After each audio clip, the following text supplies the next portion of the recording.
Go racing. Go online. GoRacing.ie. Horse Racing Ireland's official website. Welcome to the Horse Racing Ireland Racing Preview with me, Sarah Barton, and my colleague Martin Murphy.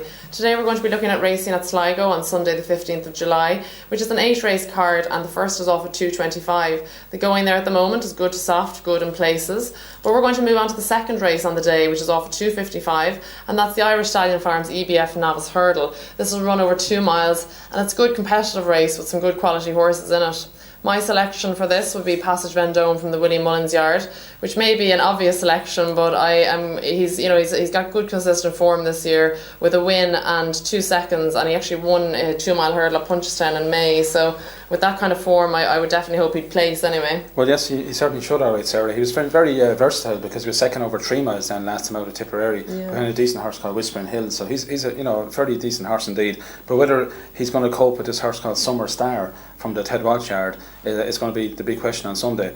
Summer Star is only got 10 stone 3 because she's a 4-year-old filly having her first run over hurdles. Interesting that Ruby Walsh rides it for his father Ted. Now this one was a very good bumper mare. Finished fourth in the champion bumper at the Punchestown Festival on very testing ground. Before that, won a listed race at Limerick. And I just think, while she has to jump around safely, obviously, and sometimes a hurdles experience can be vital, I think in receipt of a lot of weight from these previous winners in the race, I think Summer Star will win. The other one now was Mount Cola. I would like to give a mention to a decent horse who won a bumper at Downride on St Stephen's Day and then won last time out over hurdles as well. He looks a very decent horse with Noel McParland claiming 7, so should go close as well. So an interesting race, but for me, Summer Star, with getting all the weight, is the one to beat. And for the father and son combination of Ruby and Ted, and especially Ruby and Ted. Ruby's a great record at Sligo, as he does obviously at every track. Okay, so then we move on to the third race, which is off at 3:25, and that's the Guinness Handicap Hurdle, run over 2 miles. I'd imagine this is a trial for Galway, and I would like to select Havelius for the Eric McNamara Yard. He's in good form the last couple of months and has had a win and 2/3 over hurdles and over 2 mile trips, so he would be my selection in this race. Yeah, wide open contest here, Sarah. 16 runners, good each way betting for the first 4 home. And the one I like here is Noel Mead's top weight Dark Prospect. He finished third to the much improved Mr. Benedictine, who was probably an outside bet for the Galway Hurdle at the end of July, and his last start at Kilbeggan. That was over 2 miles 3. I think the shorter trip of 2 miles will suit, but more importantly, if the ground dries out even more, he will like that, good ground. Our Nana Rose was a good winner at Bellistown last week. Right. She would probably like softish ground, and Tin Town Boy is a horse that likes Sligo and could run well each way, but I like Dark Prospect with Paul Carberry on board.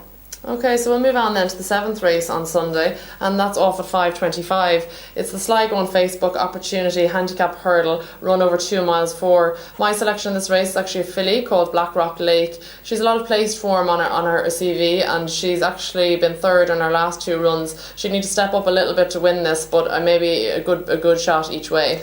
Yeah, very, very difficult race this one, alright, Sarah, for opportunity riders as well. And the one I like is the Gordon Elliott trained Bondage, who came back to form last week when he was second under today's rider Keith Donoghue, at Bellistown last weekend. That was a pretty good run. He was a half decent flat horse there a couple of seasons ago as well, and he does like good ground. So I'd expect a very good run from this Gordon Elliott's Bondage in what is a wide open race where the likes of Calmes could run well, and also a horse called Friendly Society. But for me, I'll go with Bondage. Okay, and is there anything else on the card, Martin, that you'd like to mention? Well, for favourite backers, I think in the 3:55, a horse called Zuzka, again with Ruby Walsh for Willie Mullins. She won her first 2 bumpers very impressively and ran okay when she was third at Gordon Park in a decent maiden hurdle in her first run. I think with the benefit of that experience behind her, she'll justify sharp price favouritism in the 3:55.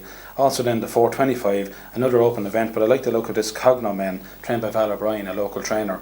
This one ran well on the flat at Ballinrobe last time and previously ran well over hurdles, so it's in pretty decent form, and in a wide open contest there, I think it's worth a few euro each way. Okay, so we'll just summarise then the selections of Sligo on Sunday. In the second race off at 2:55, I have gone for Passage Vendome from the Willie Mullins Yard, with Martin going for Summer Star from the Ted Walsh Yard. In the third race off at 3:25, I've selected Havelius, with Martin going for Dark Prospect, but he's also mentioned Our Nana Rose and Tin Town Boy as possible threats. In the fourth race off at 3:55, Martin has mentioned Zuzka from the William Mullins Yard, but she might be a short price on the day. In the fifth race, Martin has selected Cognomen for the Val O'Brien Yard. And then in the 7th race, I have selected Blackrock Lake, the filly from Tom McCourt's yard, and Martin has selected Bondage from the Gordon Elliott yard. So next week we'll be looking ahead to the Curragh on Saturday, and also on Sunday, which hosts the Darley Irish Oaks, and Tipperary runs on Sunday as well. So until then, enjoy the racing and thanks for watching. Go racing. Go online. GoRacing.ie. Horse Racing Ireland's official website.